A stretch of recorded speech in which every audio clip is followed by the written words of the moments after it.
Hello everyone, hope all of you are fine. In last video I discussed about micro and macro environment. These are the dimensions of business environment. Now we will see one by one micro and macro environment and what are its factors. So micro environment is basically those internal or external factors which exercise a direct influence on working and performance of an individual business organization. These are also called direct action environment or task environment because they directly influence the business organization. Now, in this micro environment, there may be two kinds of factors, internal factors and external factors. Now, internal factors are those factors which exist within a business firm and that are related to the business firm's own decisions, like structure of the management, facilities given to the personals, policies and programs, marketing mix, etc. So internal factors can be seen in the following points. Like you can see, first thing is corporate culture, values, beliefs, and attitudes of the founders and the top management of the company have a, have a direct influence on the total working of a company. Now, values means relative importance of anything in anyone's life. That is a term used in psychology to define this. The relative importance anyone gives to something in his own life, maybe it person or achievement or aspirations. So these also exist in corporates. Like, for example, you can see that core values of Mahindra and Mahindra. Let's take an example. So Mahindra and Mahindra has evolved as a customer-centric global corporation led by a team of professionals who create long-term strategy, set goals, merge synergies across various sectors and measures, and motivate performance across divisions and geographies. So that is the value system of a company. Beliefs are those set of strongly held thoughts, and attitude is the attribute which anyone assigns to anything, like the attitude may be positive or negative. So all these uh, have a great influence on the working of a company, and that makes the corporate culture. Now some examples are given. You can see that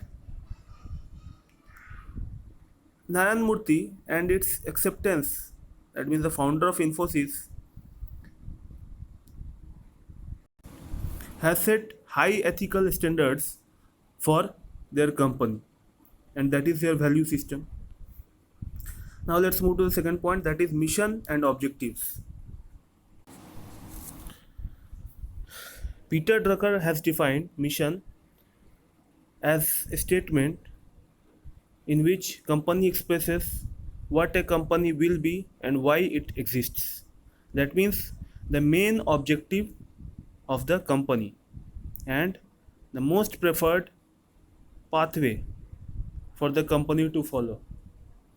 That is called a mission statement, and it defines the whole process of a business organization.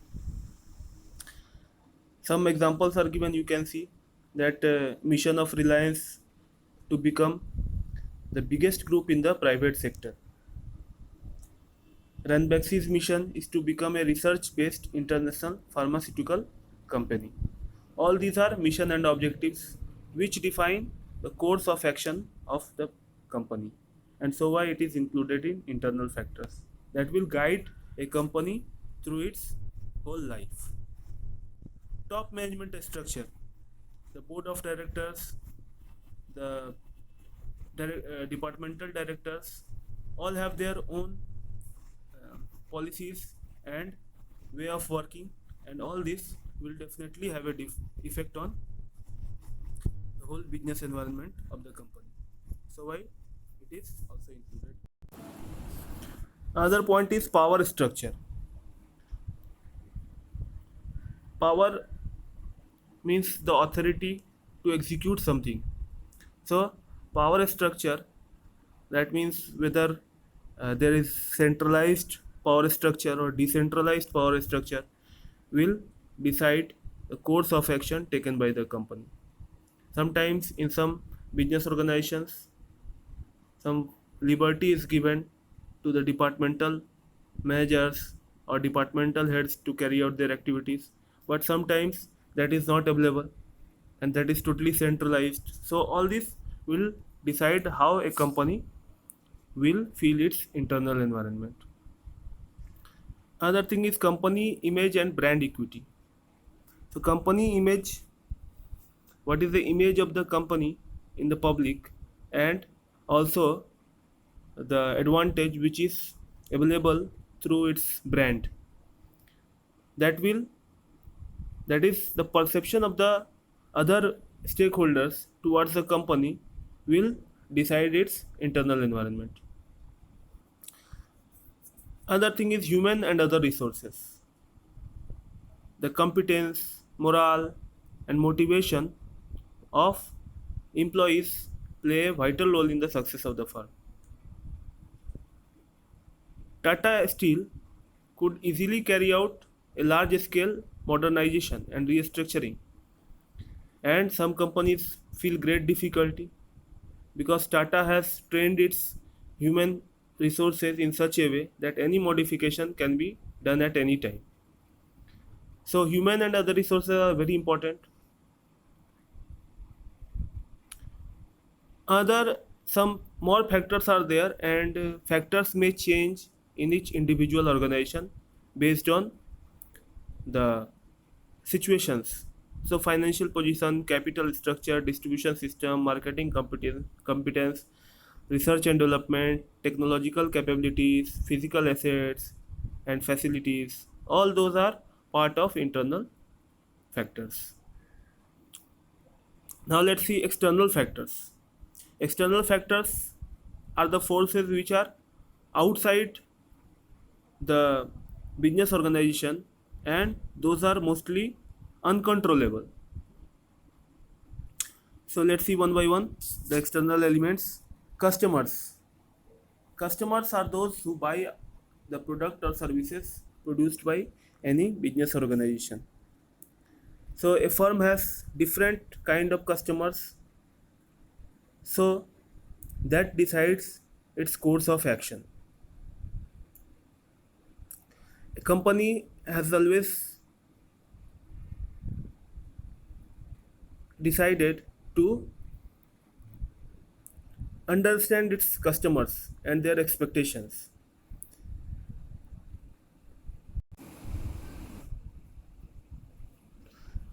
Other factor is competitors.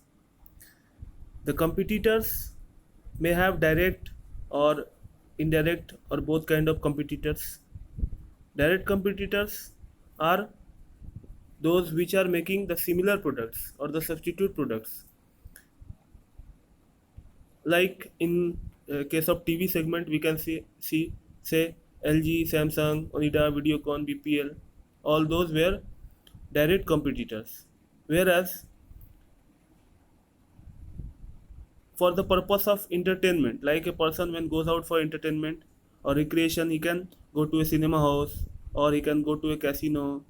So all these are indirect competitors. Another group is suppliers. Another group is suppliers. Suppliers are those who provide raw material for manufacturing of goods. So suppliers is an important component of external environment. If the suppliers are continuously supplying, they can give some credit. So all these will enable the business organization to compete better. Other factor is marketing intermediaries. that is middlemen. The manufacturers generally do not sell the products directly to the customers, so there are always some intermediaries between the producer and the consumer. So middlemen are very important, and to control these middlemen, all the business organizations follow different policies like recruiting some um, exclusive distributors who can be distributor to only their products, or if the financial constraints are there, they may uh, recruit some inclusive distributors who are distributors of other products, but distribution of that company's product is also given to them. Sometimes in some of the uh, industries, distributors become very important, like in case of agricultural products which do not have any brand. When brand is there, company can directly communicate to the consumers, but when brand is not there, then middlemen play a vital role. Another group is financiers, those who provide capital to the company on interest or something. So financiers, how much financiers have belief over the company, that is also a very important aspect. Another group is public. Public is a general group, but the strongest group, because the consumers are always hidden in the public. So public image is very important to the firm, and if public have positive attitude towards a business organization, then the company can work smoothly. But in adverse condition, it becomes very difficult if public do not have belief. Like some of the companies have earned good name, and when it comes to issue their shares, there is no problem in selling their shares or selling other product also. That is not a problem for them. But it becomes difficult when the image is tarnished.